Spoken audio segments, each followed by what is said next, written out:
Graça e paz, amados em Cristo Jesus. Mais uma vez estamos aqui no estúdio da Igreja Renovar em Cristo. Eu e o meu companheiro, amigo Miller, né? E os demais que trabalham para que esta live chegue até você. Hoje, quinta-feira, tá? E estamos aqui para levar uma palavra de Deus para você, para que enriqueça a sua alma, para que enriqueça o seu espírito, para que toque no teu coração e a presença de Deus seja poderosa na sua vida. Nós oramos e pedimos a Deus que Deus de uma forma gloriosa, Deus de uma forma assim toda poderosa e especial, visite a sua vida, visite o seu lar e toque no seu coração e venha suprir as necessidades que você tem em Cristo Jesus. Amém? Deus te abençoe. Obrigado por você estar conosco. É um prazer para nós poder transmitir a poderosa palavra de Deus sobre a sua vida. E nós vamos dar sequência ao estudo, a palavra de Deus que nós estamos transmitindo. Na quinta-feira passada, nós começamos a falar sobre morte e vida, né? A necessidade de morrer para viver. Parece ser contraditório, né? Morrer para viver. Mas nós vamos explicar isso no decorrer desta live. Eu quero ler para vocês, lá no livro de Romanos, no capítulo 5 e no versículo 12, que diz assim: pelo que, como por um homem entrou o pecado no mundo, e pelo pecado a morte, assim também a morte passou a todos os homens, porque todos pecaram. Aí a pergunta é, como que todos pecaram? Bom, pela herança do homem natural na pessoa de Adão, todos acabaram o quê? Levando sobre si essa herança. Podemos dizer que é uma herança maldita, né? Uma herança que alguém vai dizer, mas eu não estava lá, eu não fiz nada, tá? Mas é por herança, na pessoa de Adão, que todos os homens carnais, que todos os homens no corpo físico acabaram levando sobre si por uma determinação de Deus, porque naquele momento lá o Adão e a Eva, né? Eles eram os representantes naturais, né, de toda a humanidade. Quero deixar claro que é assim, os que herdaram em Adão essa morte, eles são o quê? Os que levaram sobre si esse jugo da morte, estando no corpo físico. Quero ler para você também, para ficar clara essa parte. Veja só, 1 Coríntios, capítulo 15, diz assim no versículo 45. Assim também está escrito, o primeiro homem, Adão, foi feito alma vivente. Tá? O primeiro Adão. O último Adão, espírito vivificante. O último Adão é Jesus Cristo. Não veio primeiro o espiritual, mas o natural. Quer dizer, o natural é o Adão, feito da terra. Tá? Sem ter e sem ser o homem espiritual. Daí diz no 47, primeiro, o homem, sendo da terra, é terreno. Então, tal qual o terreno, assim demais os terrenos. E daí se trouxemos, diz no 49, a imagem do terreno, assim também traremos o do celestial.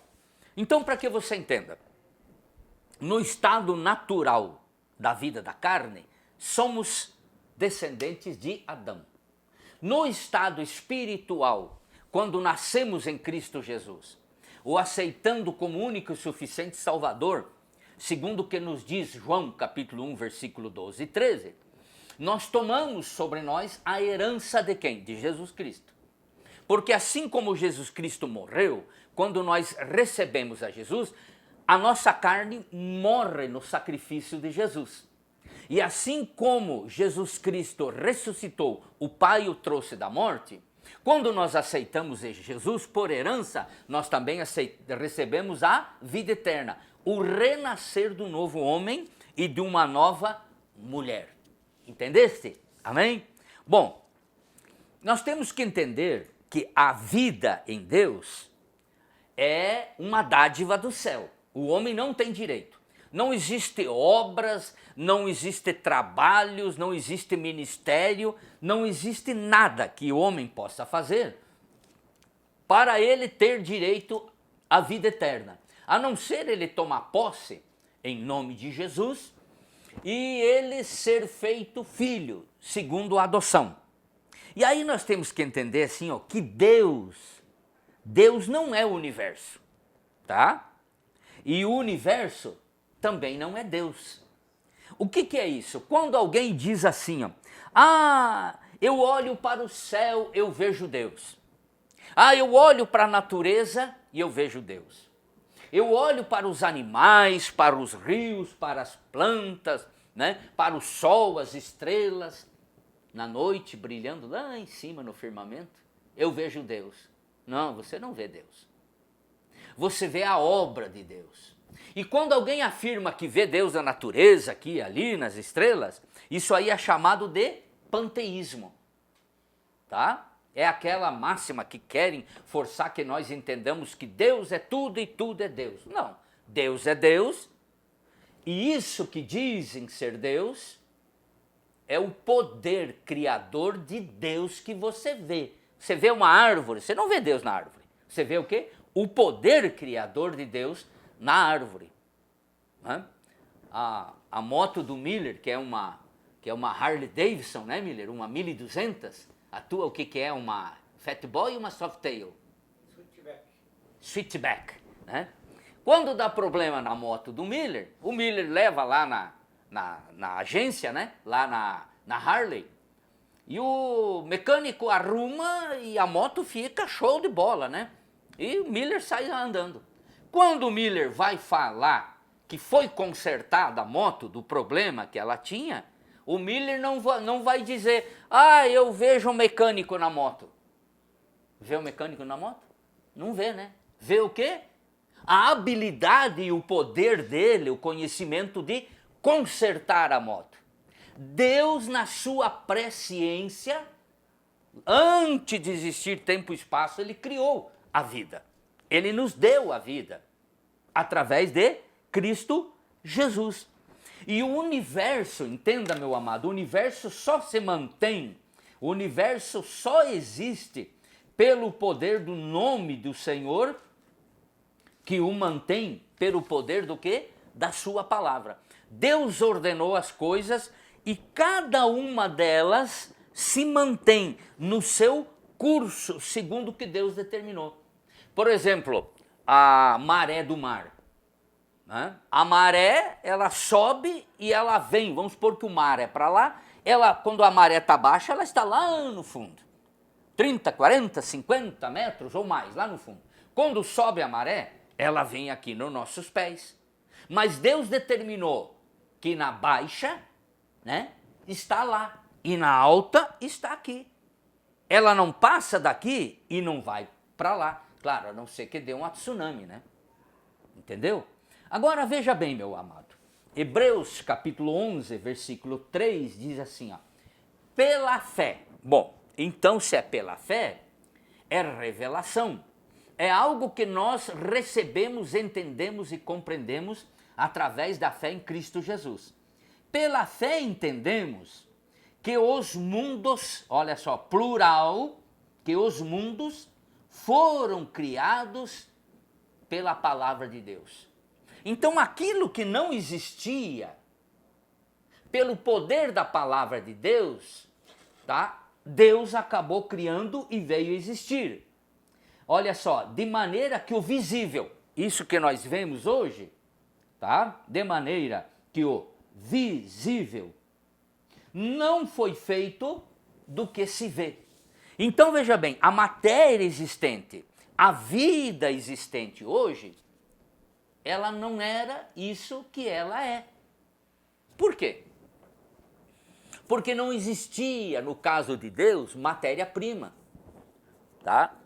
Deus não foi lá no seu almoxarifado no céu e disse para o anjo lá, ou para o arcanjo, para o querubim. Claro, eu estou aqui filosofando e conjuminando, tentando criar um quadro para você entender. Deus não foi lá no almoxarifado do céu e falou, viu anjo, me dá um mundo aí, tá? Aquele mundo lá. Ô anjo, me dá estrelas. Foi para o outro anjo lá, o guardião da vida, né? E disse, me dá uma vida humana aí, masculina, e me dá uma feminina. Não, a palavra diz que pelo poder da sua palavra, os mundos. Ele não está dizendo que é só o mundo. Ele está falando que o cosmos veio a existir, tá? Os planetas dentro das suas galáxias com seus sistemas. O que é isso? Isso é vida. Então nós temos que entender que Deus, ele é o Criador, tá? Ele é o causador incausado. Isso é um conceito filosófico. Ou seja, Deus disse, haja luz, veio existir luz. Haja firmamento, veio existir o firmamento. Deus tirou do meio das águas a terra, pelo poder da sua palavra. Então ele é o gerador, o que gerou, ele é o criador, ele é o doador da vida e é aquele que sustenta a vida. Eu quero que você abra a sua Bíblia no Evangelho de João, capítulo 1, tá? Versículo 3, que diz assim, todas as coisas foi feito por meio dele, e sem ele, nada do que foi feito se fez. Aqui João está falando de quem? Do verbo. Quem é o verbo? Jesus, que estava com Deus no princípio e que criou tudo. Então tudo foi feito por meio dele. Dele quem? Jesus e o Pai. E sem ele nada do que foi feito se fez. Agora veja o versículo 3. Nele Jesus estava a vida. E a vida era a luz dos homens. Tá? Quando Deus, na sua misericórdia, presciência, no seu poder de decidir a vida, ele toma o barro, molda um boneco, tá? De barro, e ele sopra naquele boneco. O que a Bíblia nos diz? Que aquele boneco passa a ser o quê? Alma vivente. Olha só, Gênesis 2:7. Formou o Senhor Deus o homem do pó da terra, e soprou nas narinas o fôlego de vida. E o homem tornou-se alma vivente. E o versículo 27 do capítulo 1.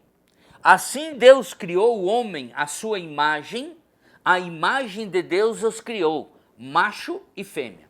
Agora veja bem, meus amados, o Espírito de Deus é soprado no boneco, no homem. E esse homem passa a ter um nome. Esse homem é o Admá, o Adão. Tá? E a palavra Admá significa o quê? Barro. Barro. Então o Admá é o Adão. A palavra de Deus diz assim, lá em Eclesiastes, capítulo 12, versículo 7.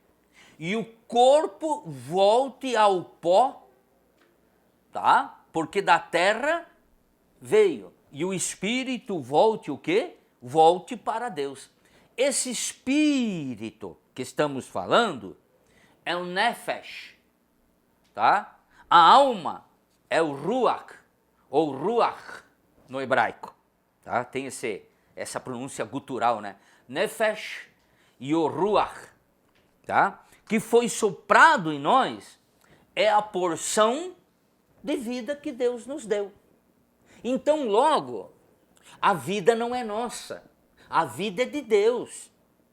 Quer o indivíduo morra salvo em Cristo Jesus, ou seja, ele durma em Cristo, ou quer ele morra em condenação, tá?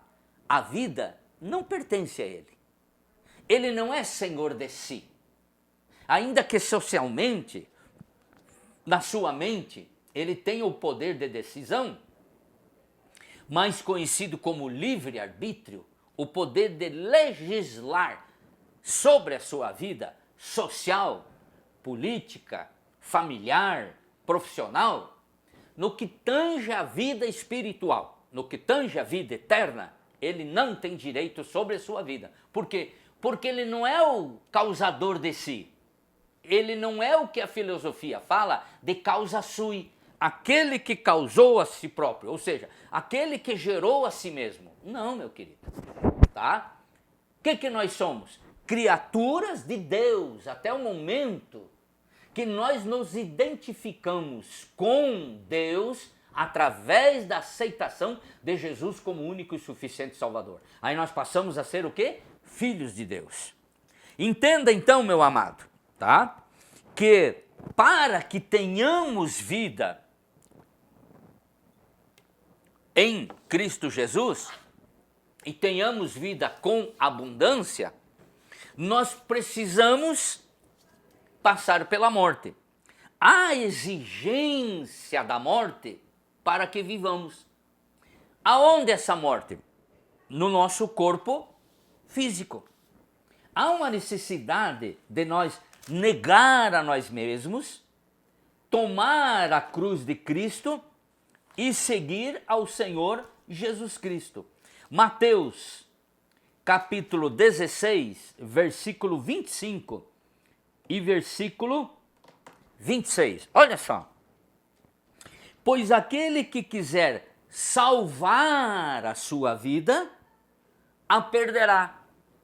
Tem tanta gente dizendo, pô, eu sou muito novo para ir para a igreja, eu sou muito novo para ser dominado por um pai idoso, por uma Bíblia velha, isso e aquilo. Olha, a Bíblia diz, aquele que quiser salvar a sua vida, curtir a sua vida, viver a sua vida nos prazeres da carne e do mundo, perderá. Mas quem perder a sua vida por amor de mim, achará. Aquele que negar as coisas do mundo, entregar a sua vida a Jesus e viver segundo aquilo que a palavra diz que nós devemos de viver, ele vai achar, vai ganhar. E que adianta o homem ganhar o mundo inteiro e perder a sua alma? Ou que dará o homem em troca da sua alma? Por que aqui fala em alma e não fala em espírito, perder o espírito? Porque no livro de Eclesiastes 12, 7, tá? Citei a recém, que o corpo volta para o pó, porque do pó foi feito, do barro foi feito.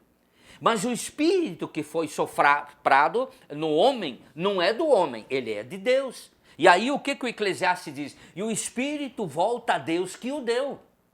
E daí a alma, que é a sede aqui, ó, dos desejos, intenções e volições do homem, para você entender melhor, é a caixinha preta, onde está tudo gravado, desde o momento em que somos gerados no ventre lá da mãe, como embrião, até o momento que nós partimos, tudo está gravado lá. Então todo aquele que quiser ganhar a sua vida, tá? Ele vai perder. E aquele que perder no sentido de abrir mão dos prazeres da vida por amor a Cristo, ele vai o quê? Ele vai ganhar. Ele vai ser por Deus abençoado, ele vai receber a vida eterna. Filipenses, capítulo 1, e no versículo 21, nos diz assim, Paulo diz, porque para mim o viver é Cristo e o morrer é ganho, é lucro. Então Paulo está dizendo, se eu tiver que viver, eu vou viver em Cristo. Eu vou viver debaixo dos ditames de Cristo. Eu vou viver debaixo da lei de Cristo, e a lei de Cristo é a lei do amor. Eu tenho que acatar essa lei do amor, mas essa lei do amor também institui um modelo, um modo de eu viver que agrade a Cristo. E agradando a Cristo na observância da sua palavra, eu vou ter vida e vou ter vida em abundância. Olha só, para mim o viver é Cristo e o morrer é lucro. Olha só o que ele diz. Se vivo na carne, nos dias e nos anos que eu tenho que viver para Cristo. Mas quando eu morrer, quando eu partir, irmão Miller, esse meu morrer é lucro. Por que lucro? Porque Paulo disse, eu estou preparado. Quer na vida, quer na morte, quer viva, eu não vivo para mim. Quer eu morra, eu não morro para mim. Ele disse, então quer vivamos, quer morramos, vivemos e morremos para Cristo. É isso que você tem que entender, meu amigo.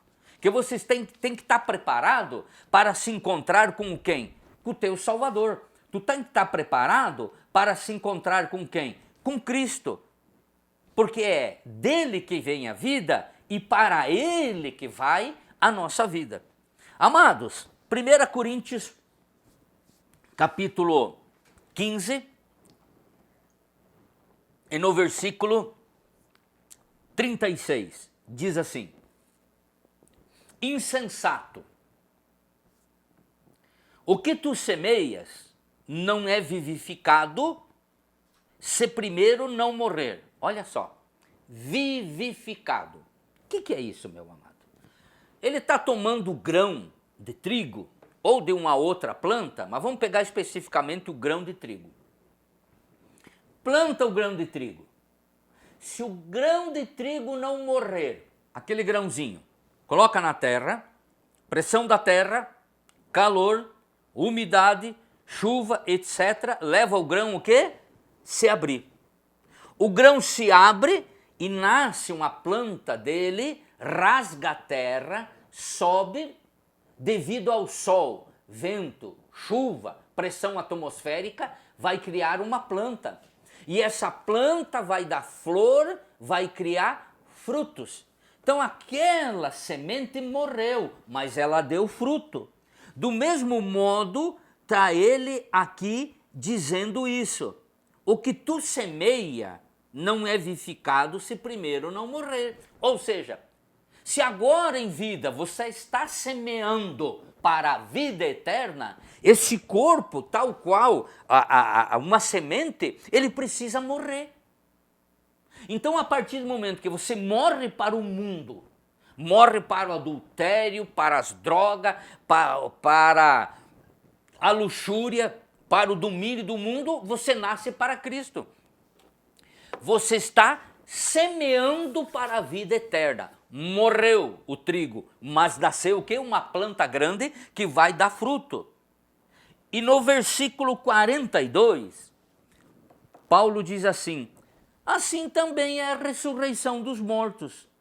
Semeia num corpo em corrupção. Esse corpo vai apodrecer, tá? E ressuscita em incorrupção. Dorme em Cristo, ou seja, morre em Cristo Jesus salvo. O corpo vai apodrecer lá na sepultura. Ou vai ser cremado, vai ser jogado no mar, nas águas. Na vinda do Senhor, esse corpo ressuscita em glória. É onde diz aqui, ó, vai ser vivificado, exemplo do que aconteceu com Jesus Cristo. Vai ser vivificado, vai receber um corpo glorificado, um corpo em glória. Olha o versículo 43. Semeia-se em desonra e ressuscita em glória. Semeia-se em fraqueza e é ressuscitado em poder. Olha só que coisa linda isso aqui, ó. Quantas vidas em fraqueza, doença, problemas psicológicos, problemas espirituais, problema em família, isso, aquilo, vivendo uma vida de luta, tá? De muita prova, a ponto tal que tem pessoas que chegam e dizem: chega, Deus, eu não aguento mais, me leva, eu não suporto mais isso, o meu corpo não aguenta mais, é muita tristeza, prova e luta. Olha aqui, ó, está semeando em fraqueza, vivendo em fraqueza, mas desde que você ande com o Senhor, você está semeando. Quando você ressurgir, vai ressurgir em poder. E o 44 diz: semeia-se no corpo animal, nesse corpo físico, usa ele para o bem dos outros, tá? E é ressuscitado em corpo espiritual. Se há corpo animal, também há corpo espiritual. E daí no corpo espiritual, aonde está a verdadeira vida eterna em Cristo Jesus, não há mais dores, não há mais tristeza, tá? Não há mais angústia, não há mais sofrimento, tá? Por quê? Porque tudo já passou, tá? Tudo já se foi. Não existe mais nenhum tipo de dor, tá? Não existe mais nenhum tipo de tristeza. Por quê? Porque as primeiras coisas já passaram. As primeiras coisas já se foram, tá? Não tem mais dor no corpo, tá? Não tem mais nada na sua vida, porque agora semeou em Cristo Jesus. Também você precisa entender que o espírito da morte, que muitos dizem que é um demônio, o anjo da morte, tá? Isso é mais um conhecimento do senso comum do que verdadeiramente um termo bíblico, tá? Ele não tem poder na vida daqueles que pertencem a Cristo, porque são de Cristo, tá? E não tem mais poder nenhum sobre aqueles que são de Cristo. 2 Coríntios, capítulo 5, e no versículo 17, diz assim: portanto, se alguém está em Cristo, nova criatura é. As coisas velhas já passaram e tudo se fez o quê? Se fez novo. Ou seja, entregou a vida com Cristo, anda com Cristo, está em Cristo, tem comunhão, tem intimidade com Cristo, anda com Cristo, se identifica com Cristo, Cristo te identifica, você é uma nova criatura. Tá? Tudo se fez novo. As coisas velhas já passaram, ou seja, aquela vida dominada pelo pecado, dominado pelo mundo, dominado pela morte física, pela morte espiritual, já não existe mais a partir do momento de que você está em Cristo e você anda com o Senhor Jesus Cristo. E daí nós temos uma passagem de suma importância, que diríamos é a cereja do bolo, tá? Que é onde diz que a morte foi tragada, foi engolida, foi vencida, sobrepujada. A morte foi o quê? Derrotada. 1 Coríntios 15, 26 diz assim: ora, o último inimigo a ser derrotado, ser destruído, é a morte. Aí tem uma pergunta: quando que a morte será tragada? Veja bem, versículo 54 de 1 Coríntios 15 e o 55 nos diz assim: e quando o que é corruptível se revestir de incorruptibilidade, esse corpo físico receber um corpo espiritual incorruptível, e o que é mortal se revestir de imortalidade, esse corpo que morre, falência múltipla dos órgãos, receber um outro corpo que nunca mais vai ter falência. Então se cumprirá a palavra que está escrita: tragada foi a morte na vitória. Qual vitória? Na vitória da transição de um homem frágil, temporal, mortal, que se acaba no tempo e no espaço e agora recebe um corpo espiritual e vai viver eternamente. O tempo e o espaço e a morte não tem mais poder sobre esse corpo, porque não é do mundo, é de Cristo. E tal qual Jesus Cristo é, nós seremos também. E o versículo 55 ele pergunta: onde está a morte o teu aguilhão? Tá? Onde está a morte o teu aguilhão? Aguilhão era aquele ferro que usava, né, para cutucar os animais e fazer eles andar mais rápido. E onde está a morte a tua vitória? Ele está questionando: onde está o aguilhão? Onde é que está? Onde é que está a vitória? Daí no 56, ora, o aguilhão da morte é o pecado. Então é o pecado que age, que nos cutuca, que penetra na vida do homem, na vida da mulher e gera a morte, tá? E a força do pecado é a lei, quando nós quebramos a lei do amor de Cristo e de viver uma vida que agrade a Deus. Amados, eu quero que você entenda que enquanto houver carne, vivermos nessa carne, todos os seres humanos estarão sujeitos à morte física por causa de Adão e Eva, por causa do pecado. Mas no momento da vinda de Jesus, para levar a sua igreja, independente do teu entendimento escatológico, o que nós temos, tá? Nós, naquele momento, vamos receber uma vida eterna, uma vida em abundância. Por isso que a morte, ela não tem poder sobre os vivos em Cristo Jesus. Essa é a nossa esperança, de que quando Jesus vier arrebatar a sua igreja, nós vamos receber a vida eterna por Cristo Jesus. Amém? Eu espero que você tenha compreendido, entendido esse ensino pela palavra de Deus e que através dessa palavra o Senhor edifique o seu coração, você seja fortalecido. Porque na realidade assim, tem gente que tem medo terrível da morte. Até crentes dentro das igrejas que tem um medo terrível da morte. Falou em morte, os crentes ficam apavorados, perdem a paz e entram assim num labirinto de incertezas. Meu amigo, a morte, para quem já morreu para o mundo e está em Cristo, é um passaporte para a vida eterna. Certo, irmão Miller? Concorda? Isso, irmão Miller diz que sim. Amém? Fico feliz de você ter estado conosco até o presente momento, tá? E quero orar por você. Amém? Pai amado, eu oro pelos teus filhos nesse momento, para aqueles que estiveram conosco, aqueles que vão nos ver através das redes sociais. Quero pedir, Senhor, que esse medo, esse temor, esse terror da morte seja retirado pela presença de Cristo Jesus no coração do teu filho, na mente do teu filho, na alma do teu filho, para que o teu filho entenda e compreenda que aqueles que morreram em Cristo Jesus, a morte não tem poder sobre eles, para que tenhamos a esperança da vida eterna em Cristo Jesus. A palavra de Deus nos fala, Cristo em vós, esperança da vida eterna. Amém? Por isso, meu amigo, tome posse da vida eterna em Cristo Jesus. Guarda teu filho, guarda tua filha, supra em Cristo Jesus, Pai. Abre portas do trabalho. Visita aqueles que estão na cadeia pública, na penitenciária. Visita aqueles que estão, amado Pai, no hospital, que fizeram uma cirurgia.